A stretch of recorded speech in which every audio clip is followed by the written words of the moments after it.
So, Colin, not long now to go to the senior nationals. How do you, as a commentator, prepare for that? Right. Well, I'm really looking forward to it. I really enjoyed it last year and the year before. And uh, preparation starts, I think, quite a ways before because what you want to get a feel for is the kind of the story of the players as they've been coming through. I won't know everything yet, and there'll be some players that I'm thinking, I must check out more.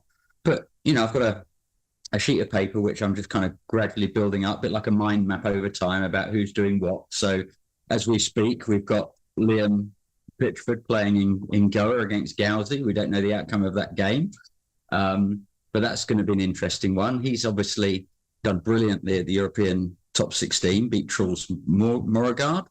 And I think in the women's, I think there's a lot to look forward to. We've had the announcement from Maria about her retirement. You've also got Tintin still playing and still playing very, very well, despite the fact that people were saying, she's not playing so hard, she's concentrating on her studies, etc. And then you've got Molly, Denise, Mari, Emily, who did so well last year. So lots and lots of different stories, and they all interweave because in the end, we're a reasonably small community, and we get together in various places at various times in various groups. So it's a great table tennis is a great tale over the years.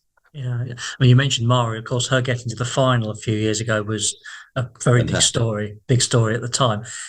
Would that be the biggest that you can remember from the nationals, or is there another one that you've commentated on which you knew at the time? Yeah, this is quite big.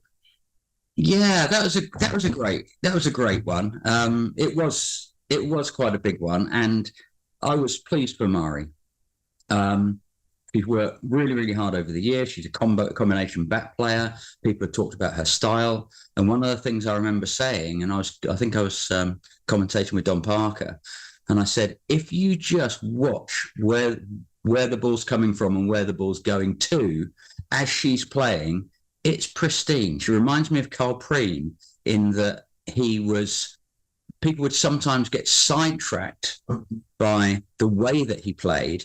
But if you looked at what the ball was doing in the rallies relative to what the ball was doing in the rallies with other people, high class, very, very high class. And so I wasn't too surprised. I was really pleased. And I think players and coaches and spectators can learn a great deal from different styles of play. And it's easy to miss the intelligence of some of these players. Yeah. We're a bit spoiled in this country going back to the men's side, aren't we? To have Paul and Liam. I mean, they've shared, with the exception of last year when neither of them played and Tom got his first, they've shared so many Yes. singles titles over the last decade and more. How good Yes. are they? Just thinking back to earlier nationals with the likes of Carl Preen, Alan Cook, Desmond Douglas before that. How good are Paul and Liam? Well, it's great question, and they just litter the honours over 10 years. Although they haven't necessarily beaten each other in the final all the time, it probably will look like that in history. But very often, I mean, I feel sorry for Sam, who's beaten Liam on more than one occasion in, let's say, the semis, and then Paul's beaten Sam in the final. Then last year, Sam made it to the final, played against Tom. I think Sam won the first game, Yeah. but then Tom won. So kind of Sam's due one if he can squeeze one in. But going back to Paul and Liam obviously has pushed higher in recent times than Paul. Paul's a little favourite of mine, the Warrior, and he's been going for so long. He's got such a great career. He's a little bit older, obviously, 33 now, I think.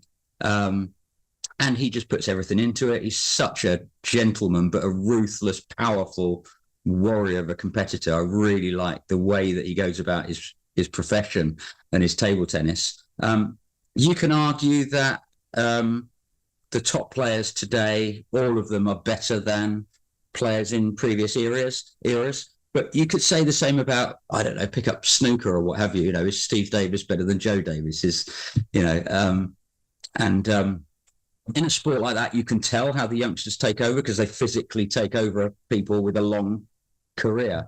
But I think the big thing to note is they are different eras. They had different rules. They had different technologies, and I think if you put the best players of any era in a hat, in situation for situation, you'd find Des Douglas coming out of the top of anything. You find Jill Hammersley Parker coming out of the top of anything. Lisa Lomas coming out of the top of anything. So the game moves on, but the stars are, I think, eternally stars.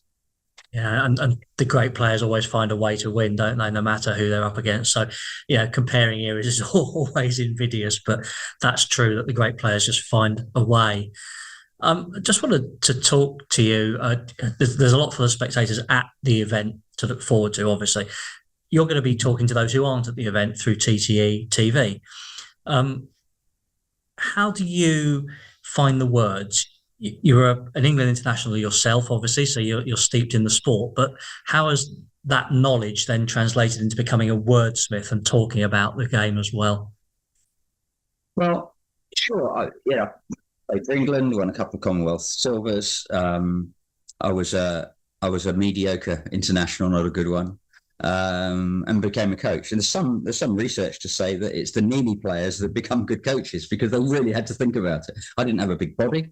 I didn't have the power that, back in the old days for the older ones amongst you, like Max Crimmins and Bob Potton, had this great physical athletes. And I didn't have that. They were hairier than I am, if you know what I mean. So I had to think about other ways to beat them. I had to be great around the net, keep them around the net, send them out, bring them back in. So I had to work and think a lot. And I think that's helped my coaching. In terms of commentary, I think it also helps as well because I'm talking to young players all the time about what they're doing, what they're thinking, what the other player's thinking, what stage they're at. So I think that does help. But of course, commentary is infotainment. It's not just technical. So I think it's good to point out the technical, but also keep the thread of the story and the enjoyment of the overall experience. And one thing that I try to do is that, and you'll inevitably fail because it's a high goal, but everything I say, I try to make it so that it works for someone in the table tennis community that's part of the cognoscenti that knows what they're talking about, but also works for the armchair enthusiast that's just turned up, is watching this for the first time and doesn't know anything about the sport. And if we can find that, it's not a middle ground, but if we can find things that we can say that would appeal in different ways to two audiences. And one of the ways that I did that, I studied some of the cartoon, the big cartoon movies, like Toy Story, is written at two levels. It's written for young children. It's also written for adults, and yet the words are the same. You don't buy two different audio tracks for two different Toy Story movies. So it's written very cleverly to appeal to both audiences at the same time. And I think that's what we have to try to do in promoting the sport and entertaining and helping along the story with those that know what they're talking about and know what they're looking at. Yeah, it's a fascinating comparison, actually, and not one that would have crossed my mind. So, very illuminating. Just a few quick ones to finish off. I know you've commentated on a lot of different events, Europeans, World Ping Pong, obviously, at Ali Pali, Team World Cup at the Copper Box not so long ago. Yeah. Best player you've ever commentated on? You have to say Ma Long. And I was fortunate enough to interview him after the match as well, at the Team World Cup at the Copper Box in London. Fan Zhendong is kind of my favourite male player. But then you've got Ding Ying, amazing. Ding, Li Xuan, amazing. I think they're probably the best players ever. I didn't commentate, although I knew and played against some of the top European stars of the past. Famously, the Swedish team that beat the men's team that beat China 5-0. Voldner. I mean, what a strong list they had. Voldner, Appelgren, Stellan Bengtsson, Ulf Bengtsson, Ulf Carlsson. I'm missing a couple of obvious ones. Just a terrific squad that beat the Chinese. But in terms of commentary, which I've done later, no, I have commentated on Save, I've commentated on Voldner, but you have to say the Chinese at the end of the day, both men and women. Ma Long, I guess you've got no choice but to quote. But my little fave in the men's is Fan Zhendong.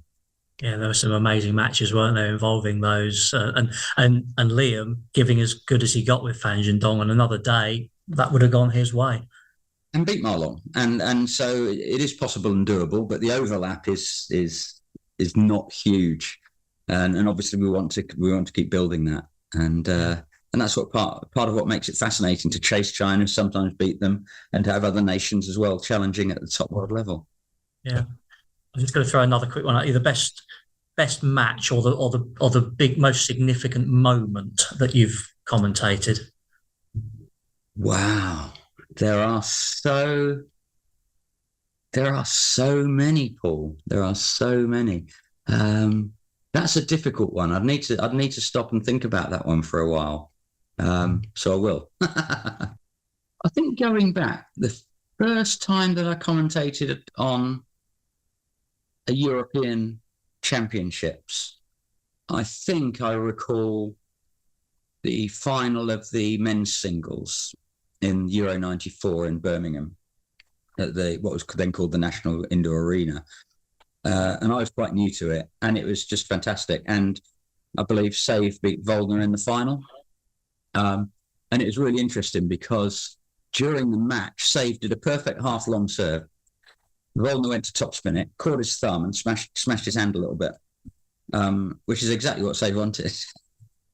And you could tell that he lost a little bit of touch, and that made a difference. So quite a momentous set of matches back at Euro '94 with the singles, but also the unbelievable French team playing against Sweden in the final of the team event was also just fantastic. So millions of great experiences, but to have 4,000 or 5,000 people surrounding you in gladiatorial fashion, and to be talking live to those people as well as people outside, is just great. It's just great fun. It's a privilege and a responsibility, and I hope people enjoy it.